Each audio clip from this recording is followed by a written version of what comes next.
আল্লাহ মালাকুল মাউত কে বলবেন, মালাকুল মাউত কি অবস্থা? বলবে সব শেষ।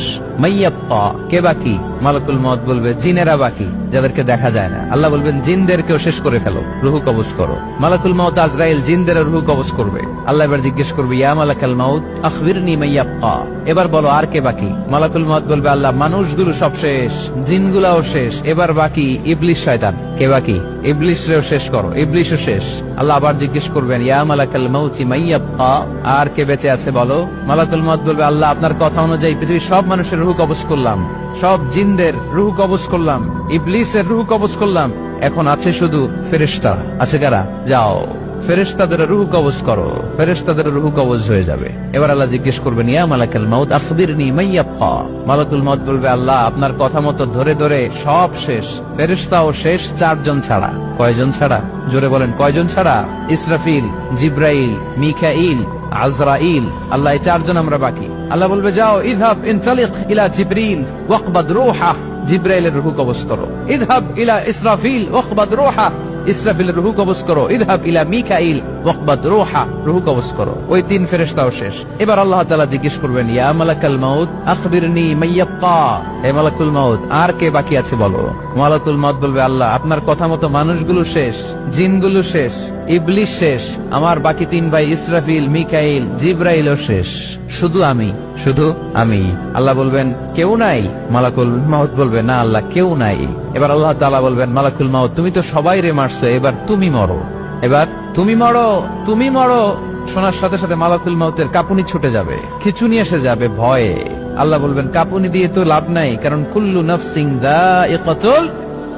রব্বুল আলামিন বলবেন, মালাকুল মাউত কেঁদো না, এটাই দুনিয়ার বিধান, আমি আল্লাহর দেয়া বিধান, এটাই, জন্মালেই মরতে হয়। যাও, জান্নাত জাহান্নামের মাঝখানে একটা জায়গা আছে, জায়গাটার নাম হলো আরাফ। এই আরাফের মধ্যখানে যে দাঁড়াও, ওখানে যে মালাকুল মাউত কাঁপতে থাকবে।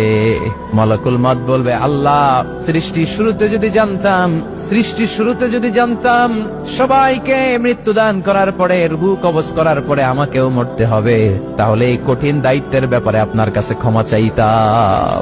আজকে আমারও যে ভাগ্য বরণ করে নিতে হবে সৃষ্টির শুরুতে, আমি এটা কল্পনাই করতে পারি নাই। আল্লাহ বলবেন, নো টক, মুত ইয়া মালাকাল মাউত, মর, মরে যাও, মুত, মরে যাও। বলার সাথে সাথে মালাকুল মাউত এক বিকট চিৎকার হাঁকিয়ে মরে যাবে। মালাকুল মাউতের চিৎকারটা সেদিন এত ভয়ঙ্কর হবে, বিষ্ণু ঈসা ইসলাম বলেন, ওই চিৎকারের আওয়াজ যদি পৃথিবীর মানুষেরা কান দিয়ে শুনতে পেত, তাহলে কিয়ামত সংগঠিত হওয়ার জন্য আলাদা করে ইসরাফিলের সিঙ্গার প্রয়োজন হতো না।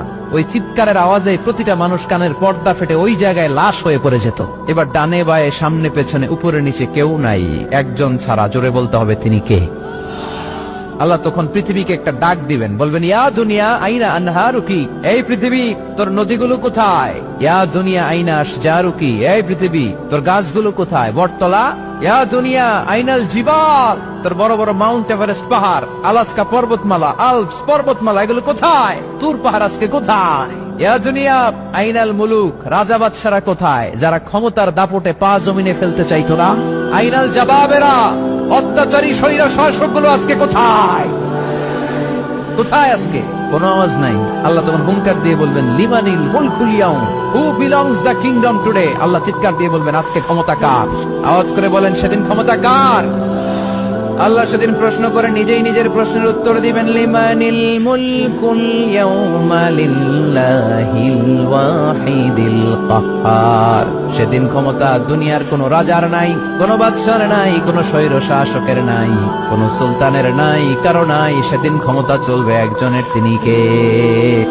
তার নাম হচ্ছে রহমান। তার নাম কি? আরো জোরে বলেন, কি নাম? এজন্য রহমান কারে বলে আজকে চিনতে পারছেন? তার দয়ার শেষ আছে? তার ক্ষমতার কোন কুল কিনারা আছে? তার ধন ভান্ডারে কোনো কমতি আছে? এজন্য লা বিশাইইন মিন নিআমিকা রাব্বানা নুকাযযিবু ফালাকাল হামদ, we don't deny any of your mercy and blessings, all praises to you। আল্লাহ তোমার কোন নিয়ামতকে আমরা অস্বীকার করি না। আল্লাহ প্রথমে ধমক দিয়ে বলছেন, এই মানব জাতি আর জিন জাতি, আমার কোন নিয়ামতকে অস্বীকার করবি? আমরা বলি, কোনটাই অস্বীকার করি না। সকল প্রশংসার মালিক একজন, তিনি কে?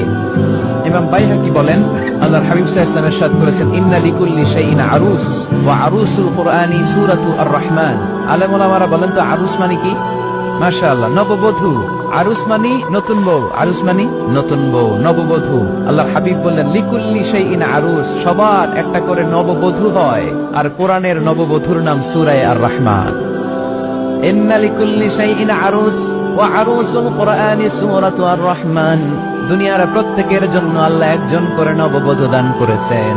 আল্লাহর কোরআনেরও একটা নববধূ আছে, এই কোরআনের নববধূর নাম সূরা আর-রাহমান। কোরআনের নববধূ, কোরআনের নতুন বউ, কোরআনের নতুন বউ। কেন আল্লাহ এত সূরা থাকতে, 114টা সূরা থাকতে আর রহমানকে কোরআনের নববধূ বললেন? এর কারণ নববধূ যেমনি বাসর রাতে হাতে পায়ে আলতা মেখে, বেনারসি শাড়ি পরে, জুয়েলারি অর্নামেন্টস করে, পার্লারিং করে, মেকআপ করে হাজবেন্ডের জন্য নিজেকে উজাড় করে সাজায়, ঠিক তেমনি আল্লাহ তাআলা এই দুনিয়াতে আমাদেরকে কি নিয়ামত দিয়েছেন আর